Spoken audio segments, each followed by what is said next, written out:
Alors, bonjour Ludivine Chopard. J'imagine que vous avez hâte de retrouver le public après 2 ans d'attente.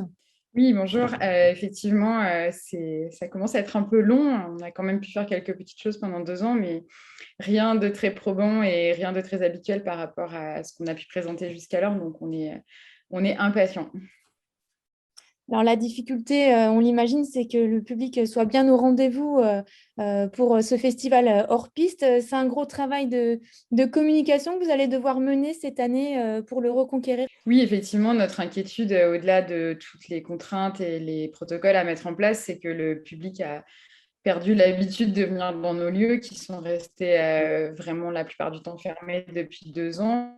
Donc, bien sûr, on essaye de renforcer la communication. En même temps, c'est difficile puisque le contenu même de tous nos événements est constamment en mouvement, en changement à cause du contexte. On espère surtout que le public nous refera confiance très vite sur la qualité de notre programmation et des découvertes et que le Brise-Glace, comme tous les autres lieux de culture et de spectacle, redeviendra vite un endroit de référence pour la convivialité et la culture musicale. Alors, depuis cette semaine, certaines règles sanitaires s'allègent, comme le port du masque à l'extérieur qui n'est plus obligatoire. Quelle sera la conduite à tenir au brise-glace pendant ce festival?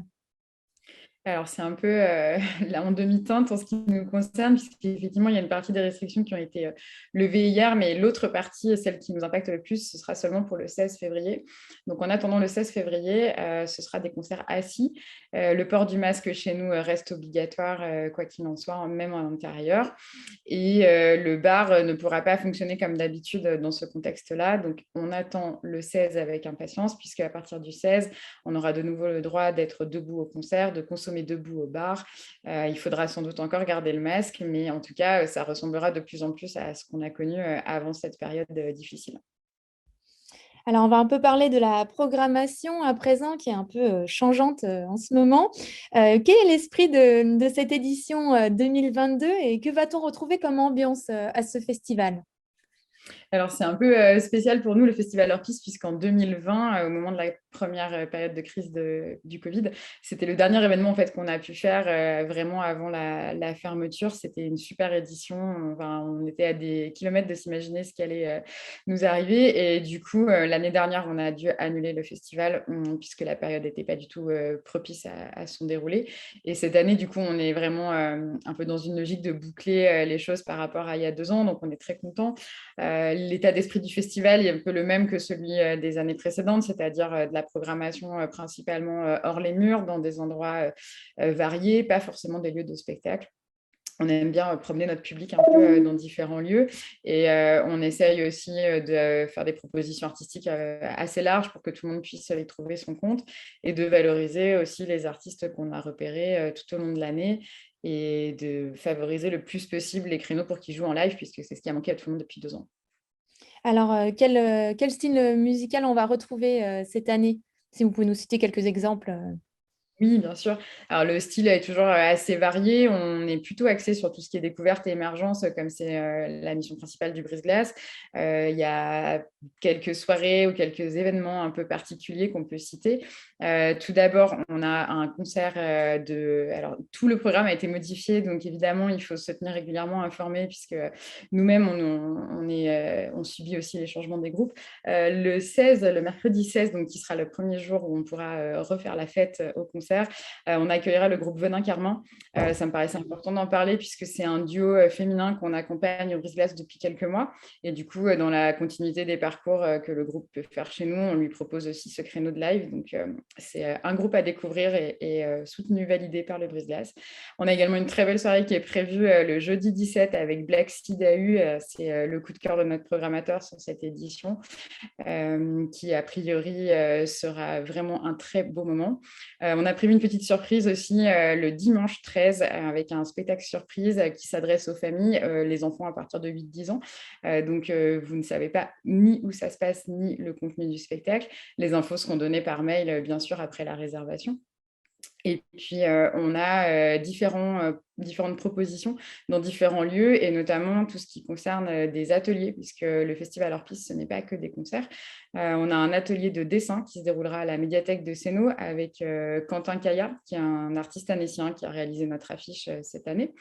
Alors, l'atelier est malheureusement déjà complet. En revanche, on a un autre atelier avec le même intervenant sur la question du storyboard qui se déroulera à Art by Friends, qui est aussi un de nos partenaires. Donc, en gros, il y a moyen de découvrir de nombreux endroits de la ville qu'on a soigneusement sélectionnés pour être nos partenaires, avec des ambiances spécifiques et une ambiance à la fête à partir du 16.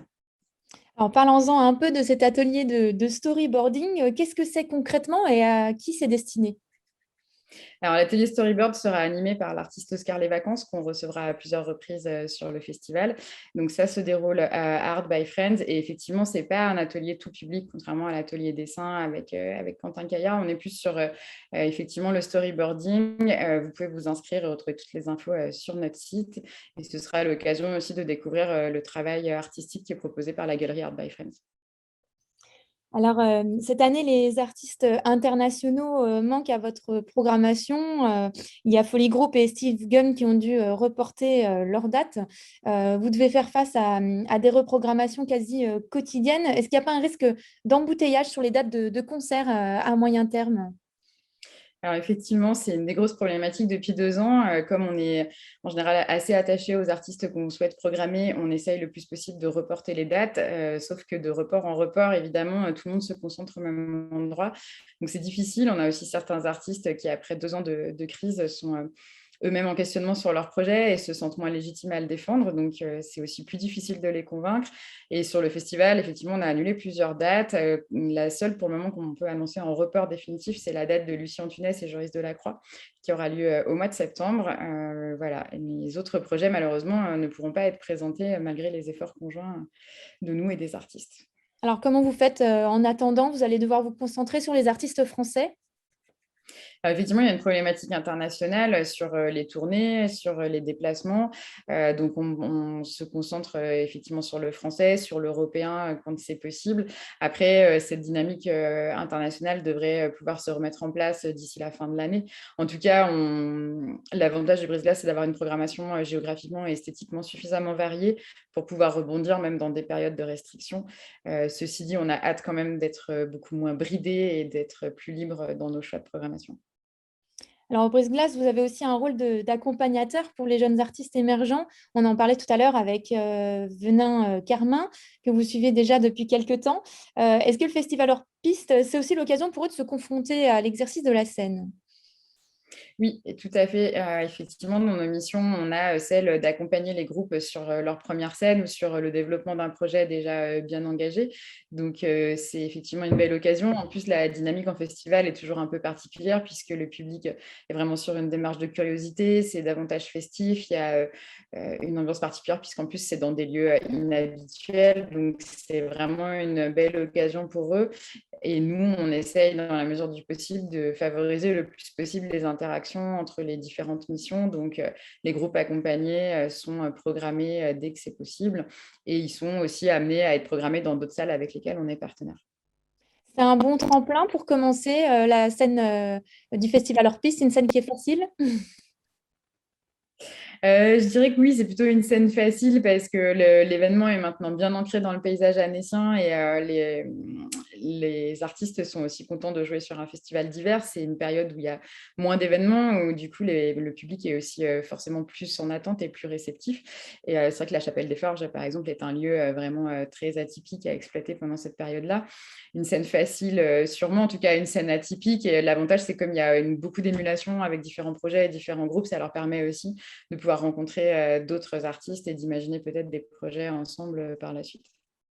Alors, une dernière question avant de se quitter. Il reste un spectacle surprise dans cette programmation. Alors, tout ce qu'on sait en ce moment, c'est il a lieu le 13 février à 14h30 et qu'il est accessible à partir de 8 ans. Est-ce que vous avez quelques indices à nous donner pour qu'on s'en fasse une petite idée? Alors, c'est difficile de donner des indices sans trop en dévoiler. Effectivement, du coup, dans l'histoire du festival hors piste, il y a toujours eu des endroits secrets avec des spectacles surprises, un petit peu d'inconnus. Ce que je peux dire, c'est qu'effectivement, c'est une proposition du dimanche après-midi. Donc, ne pas hésiter à profiter du créneau qui est en général un peu plus calme. Les informations sur l'accès, le lieu seront communiquées au moment de l'achat du billet. Après, le public sera conduit au dernier moment, hein, sur le lieu. Ça fait partie des possibilités du brise-glace aussi d'être à la fois sur la musique et d'autres esthétiques, mais j'en dis pas plus. Eh bien, merci Ludivine Chopard de nous avoir accordé quelques minutes. Merci à vous.